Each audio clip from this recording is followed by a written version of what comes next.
Positivism, wrote Guizot in his Meditations, is a word, in language a barbarism, in philosophy a presumption. Its genius is sufficiently indicated by its chosen name, in which it qualifies itself, not like other disciplines of thought, by its object, but by a boast. The votaries of our postmodern world often disclose a tendency to a materialism which devalues moral or spiritual truth, particularly that having a European cultural significance, while the liberal intellect's sensuous character concurs with the fascination of the empirical method whenever applied to sensible objects, which makes it overlook all things sacred. It thus becomes so inflated by its brilliant success in detecting and explaining the laws of a second nature, that it forgets the implication of a first cause, which constantly presents itself to the reason in all the former, thereby lapsing into the hallucination that it can construct a system of things from secondary causes alone. This proclivity to representationalism, which is an infirmity and vice of the fallen mind, is the core philosophical process of positivism, perfectly embodied by contemporary liberal methodology. When this errant philosophical system becomes politicized, however, such as occurs today, with cultural Marxist elements, one achieves a weaponized rationale capable of wiping clean the customs of an entire civilization. A key development arising from this ideology has been the constructed and controlled perception of time. It has become commonplace now to speak not of some actual date, but of the current year. This habit arose from the politicized collective observation that the linear march of time and its historical significance now only mattered under applied liberal conditions. Since 9/11 till the present, all history seems to have been converging onto a singularity, then disassociating itself into an indefinable morass, free of generational distinctions.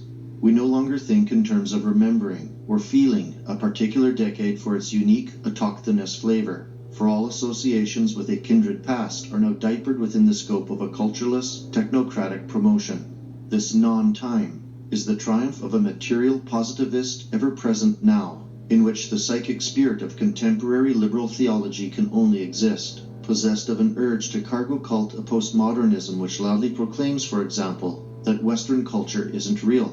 Such rhetoric, which digitally permeates every sector of the new social complex, is meant as an attack on we Western cultural conservists, while conjuring in the mass media an apprehension of a monstrous, all-encompassing enemy, which can then be used to eliminate any voice speaking for the existential concerns of an entire race of people.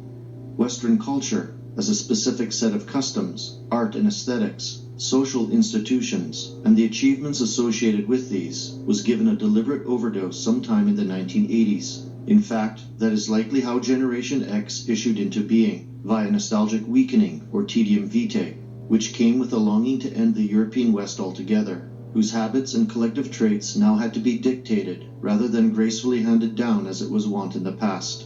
What occurred in the interim was the wholesale deconstruction of European culture, engineered by simulation and advertisement. The Marxian concept of alienation had already been disseminated for decades from the university and NGO systems, creating a horrifyingly new spiritual crisis of meaning for Westerners. No longer was the European man merely estranged from his culture by virtue of slavery to a mechanical corporate apparatus over which he had no control, but he had also become a redundant, replaceable cog in its machinery.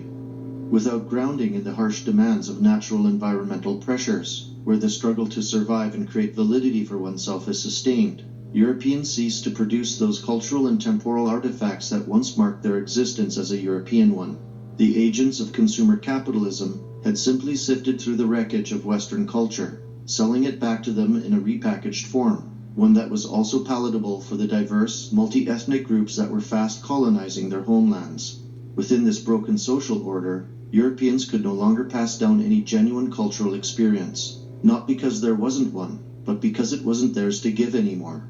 And what the vast majority of so-called nationalists have been too terrified to admit to is that the cultural appropriation of this reworked Western culture was already accomplished a long time ago.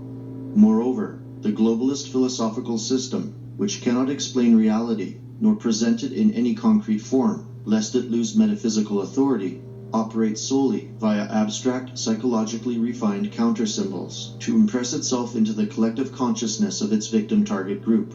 It depends upon the representation of a stylized, bigger, better, bolder hyperreality designed to thwart the subject's perception while simultaneously extracting his sense of natural connection and focus. This has less to do with distorting the picture of our world, but rather establishing the framework of a new, unconscious, liberal reality as a thing unto itself. And this exterministic social engineering scheme has become the main focus of the mainstream institutions, not a failure of them.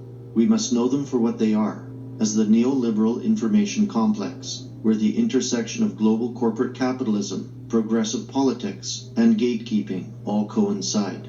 But what is the specific philosophical meaning behind the content they are sending us? That the medium itself is the message, composed of transience, inauthenticity, and ultimately the advancement of spiritual nihilism. But, as with all things, there is a silver lining to this manufactured crisis.